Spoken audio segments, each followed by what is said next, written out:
제1장 소년 시대를 만나다. 1879년 황해도 해주부. 포근한 햇살 아래 한 아이가 태어났다. 이름은 안중근, 유복한 진사 집안의 장남이었다. 그는 여느 아이들과는 달랐다. 또래들이 장난에 몰두할 때 소년 안중근의 눈빛은 늘 깊고 형형했다. 총명함과 더불어 비범한 기상이 돋보였다. 어려서부터 글공부보다는 활쏘기와 말타기를 즐겼고 사냥터에서는 맹수를 두려워하지 않는 담력을 보였다.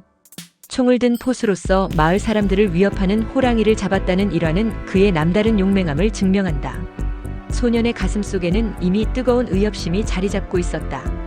불의를 보면 참지 못하고 약한 자를 보면 기꺼이 돕는 성품은 훗날 그가 온 민족의 고통을 외면하지 못하고 시대의 부름에 응답하게 될 것을 예고하는 듯했다. 그 시절 조선은 바람 앞에 등불과 같았다. 봉건적인 사회 구조는 낡아가고 있었고 제국주의의 그림자가 거대한 파도처럼 밀려오고 있었다. 소년 안중근은 막연하게나마 이 불안한 시대의 흐름을 온몸으로 느끼고 있었을 것이다. 1895년 명성황후 시의 사건과 동학농민운동의 비극은 그에게 깊은 충격을 주었다. 외부 세력의 간섭과 내부의 혼란 속에서 조국은 뿌리째 흔들리고 있었다. 이때 그의 아버지 안태우는 천주교에 귀의하여 새로운 세상의 이치를 깨우치고자 했다. 안중근 또한 아버지를 따라 천주교 세례명 토마스에 입교하며 서구 문명과 새로운 사상에 눈을 뜨게 된다. 서양 선교사들과의 교류는 그의 시야를 넓혔고 근대 문명과 국제 정세에 대한 이해를 깊게 했다. 그는 이 시기에 단순히 종교적 신념을 넘어 민족의 나아갈 길에 대한 고민을 시작했다. 개화와 개혁을 통해 나라를 강하게 만들어야 한다는 의지가 그의 마음속에 자리 잡기 시작한 것이다. 유교적 사상과 서구의 근대 사상이 그의 내면에서 조화롭게 융합되며 안중근만의 독특한 사상적 기반이 마련되었다. 제2장 인간적인 고뇌와 독립의 길. 청년 안중근은 결혼하여 아내와 아들, 딸을 두었다. 평범한 가장으로서 가족의 행복을 꿈꾸지 않았을 리 만무하다. 하지만 그의 눈은 언제나 조국의 현실을 향해 있었다. 나라가 위태로운데 어찌 한 가장의 행복만을 추구할 수 있단 말인가.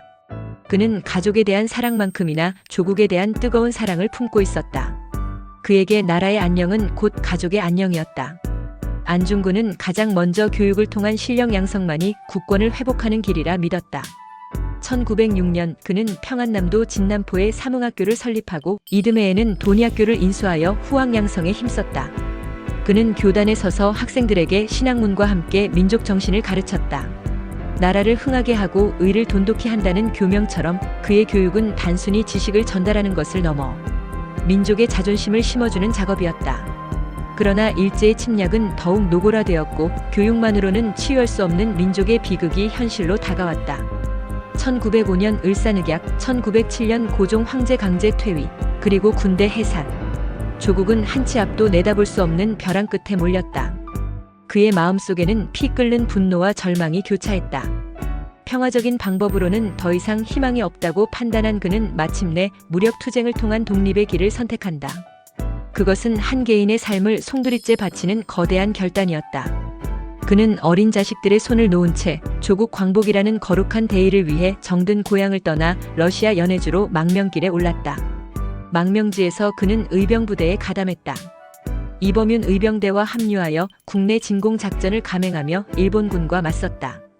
눈보라 휘날리는 만주 벌판에서 굶주림과 추위 속에서도 그는 결코 흔들리지 않았다. 비록 전투는 녹록지 않았고 열악한 상황과 보급의 어려움으로 큰 성과를 거두지 못했지만 그의 정신은 더욱 단단해졌다. 특히 일본군 포로를 인도주의적 관점에서 석방했던 일은 동료 의병들의 반발을 사기도 했다. 하지만 그는 나라의 원수지만 개인적인 원한이 아니다라며 포로들을 풀어주었다. 이는 안중근이 단순한 무력 투쟁가가 아닌 인간 존엄성을 중시하고 국제법적 기준을 헤아릴 줄 아는 사상가였음을 보여주는 대목이다. 1909년 그는 11명의 동지들과 함께 단지동맹을 결성한다. 맹세의 자리에서 그는 왼손 약지를 잘라 피로써 대한독립 4글자를 쓰고 조국 광복의 의지를 굳게 다졌다. 한 목숨 바쳐 나라를 구하겠다는 비장한 결의는 그의 동료들에게도 깊은 울림을 주었다. 잘려나간 손가락에서 흐르는 피는 단순한 고통이 아니라 조국 독립에 대한 뜨거운 염원이자 불굴의 의지를 상징하는 것이었다. 그의 손가락은 피를 흘렸지만 그의 정신은 더욱 선명해졌다. 제3장. 거사를 향한 비장한 결단. 시간이 흐를수록 조국의 상황은 더욱 악화되었다. 일본은 대한제국을 완전히 병탄하기 위한 야욕을 노골적으로 드러냈다. 굴욕적인 외교와 약탈은 계속되었고 민족의 절규는 하늘을 찔렀다. 안중근은 더 이상 기다릴 수 없다고 판단했다. 그는 이 모든 침략의 원흉이자 아시아 평화를 위협하는 존재 이토 히로부미를 처단하기로 결심했다. 이토는 조선 침략의 선봉에 서서 을사늑약을 강요하고 고종 황제를 폐위시키는 등 모든 악행의 중심에 있는 인물이었다. 그를 제거하는 것이야말로 조국을 구하고 동양의 평화를 지키는 길이라 확신했다. 그의 결정은 고뇌의 연속이었다. 한 개인의 목숨을 빼앗는 일은 쉬운 일이 아니었다. 하지만 나라의 운명과 민족의 미래가 걸린 대해 앞에서 그는 망설이지 않았다. 그의 마음속에는 만인을 위한 한 사람의 희생이라는 비장한 각오가 자리 잡았다. 거사를 계획하면서도 그는 철저하게 준비했다. 이토 히로부미의 이동 경로와 일정을 파악하고 동지들과 긴밀하게 협력하며 치밀한 계획을 세웠다. 1909년 10월 26일 운명의 날이 밝았다. 하얼빈역으로 향하는 기차 안에서 그의 심장은 격렬하게 뛰었을 것이다. 아들과 딸의 해맑은 얼굴이 스쳐 지나갔을 것이고 늙은 어머니의 주름진 손이 아른거렸을 것이다. 나는 과연 조국에 무엇을 남길 수 있을까? 이 거사가 성공하면 조국은 과연 독립의 빛을 볼 수 있을까? 수많은 질문들이 그의 머릿속을 스쳐갔지만 그는 단호하게 이 모든 번뇌를 끊어냈다.